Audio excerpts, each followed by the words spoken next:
যা চাই সব যদি দুনিয়াতেই পাওয়া যেত তাহলে এটা দুনিয়া না, জান্নাত হয়ে যেত।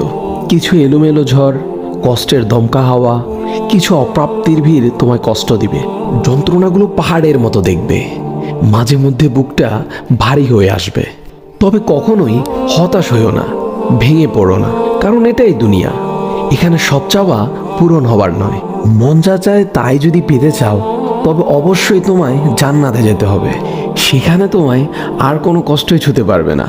এই যে ছোটোখাটো কষ্টগুলো তোমায় আঘাত করে, এগুলো মূলত তোমায় জান্নাতের নিকটবর্তী করে এবং আল্লাহর সন্তুষ্টির দিকে দ্রুত গতিতে নিয়ে যায়।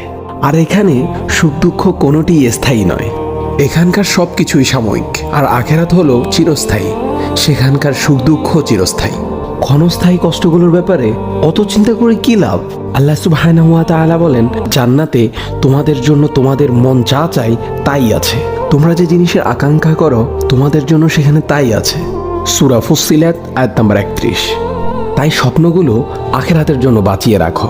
হতাশ হয়ে নিজেই নিজের উপর জুলুম করো না।